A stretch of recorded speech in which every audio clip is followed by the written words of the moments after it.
ED notice അയച്ച സാഹചര്യത്തിലാണ് ഇപ്പോൾ തോമസ് ഐസക് മാധ്യമങ്ങളോട് പ്രതികരിച്ചത്. അദ്ദേഹം പറയുന്നുണ്ട്, എല്ലാ നിയമങ്ങളും പാലിച്ചു തന്നെയാണ് മസാല ബോണ്ട് ഇടപാട് നടന്നു എന്ന കാര്യം തന്നെയാണ് അദ്ദേഹം വ്യക്തമാക്കുന്നത്. അതുപോലെ തന്നെ തെരഞ്ഞെടുപ്പ് അടുത്തിരിക്കുന്ന സമയത്ത് ഇത് BJP-യുടെയും അതുപോലെ തന്നെ UDF-നും വേണ്ടിയുള്ള ഇഡിയുടെ തന്ത്രമാണ് എന്നടക്കമുള്ള കാര്യങ്ങളാണ് തോമസ് ഐസക് വ്യക്തമാക്കിയിരിക്കുന്നത്. കൂടുതൽ വിവരങ്ങൾ ഇപ്പോൾ പത്തനംതിട്ട CPM-ന്റെ ജില്ലാ ആസ്ഥാനത്ത് പത്രസമ്മേളനം അദ്ദേഹം മാധ്യമങ്ങളെ കാണുന്നത് തുടരുകയാണ്. അദ്ദേഹം പറയുന്നത്, ഈ തെരഞ്ഞെടുപ്പ് നടക്കുന്ന വേളയിലെ ഇപ്പോഴത്തേക്ക് ഈ ഇഡി ഇപ്പോൾ ഈ നോട്ടീസ് തന്നിരിക്കുന്നത് രാഷ്ട്രീയ പ്രേരിതമാണ്, അതിനകത്തല്ലാതെ യാതൊന്നും ഇല്ലെന്ന് തന്നെയാണ് അദ്ദേഹം പറയുന്നത്. മുൻ മന്ത്രി, ധനകാര്യമന്ത്രി എന്ന നിലയിലും അന്ന്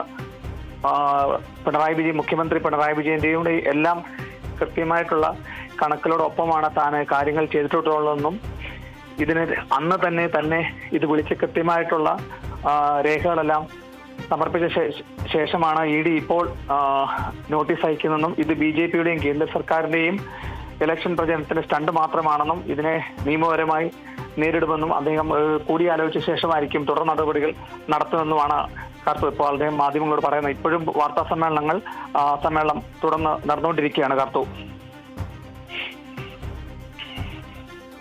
അതുപോലെ തന്നെ മുഖ്യമന്ത്രി ഉടൻ മറുപടി നൽകുമെന്ന തോമസ് ഐസക് വ്യക്തമാക്കിയിട്ടുണ്ട്. അങ്ങനെയാണെങ്കിൽ ഉടൻ തന്നെ ഇപ്പോൾ മുഖ്യമന്ത്രിയുടെയും ഒരു വാർത്താ സമ്മേളനം നമുക്ക് പ്രതീക്ഷിക്കാമോ?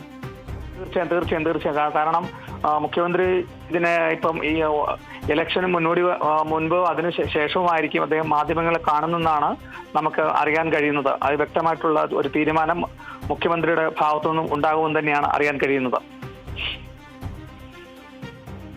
ശരി, മസാല ബോണ്ട് കേസിൽ ഇഡിയുടെ നോട്ടീസ് ലഭിച്ചതിന് ശേഷമായിരുന്നു തോമസ് ഐസക്കിന്റെ പ്രതികരണം ഉണ്ടായിരിക്കുന്നത്. തെരഞ്ഞെടുപ്പ് കാലത്ത് UDF-നും BJP-ക്കും വേണ്ടി ഇഡി തന്ത്രം മെനയുകയാണ് എന്നാണ് തോമസ് ഐസക് വ്യക്തമാക്കുന്നത്. മസാല ബോണ്ട് ഇടപാടുമായി കാരണം കാണിക്കാനാണ് ഇത്തരത്തിൽ ഇഡി നോട്ടീസ് അയച്ചിരിക്കുന്നത്. എല്ലാം വ്യക്തമാക്കിയിട്ടും ഇഡി വീണ്ടും നോട്ടീസ് അയച്ചത് എന്തിനെന്നും തന്നോട് കാരണം കാണിക്കാൻ നോട്ടീസ് അയക്കാൻ കാരണം എന്താണ് എന്നുള്ള തോമസ് ഐസക്കിന്റെ ചോദ്യത്തിന് ഇഡി മറുപടി നൽകിയിട്ടില്ലെന്നുമാണ് തോമസ് ഐസക് അറിയിച്ചിരിക്കുന്നത്. പ്രസാദ് MJ ആണ് വിവരങ്ങൾ നൽകിയത്.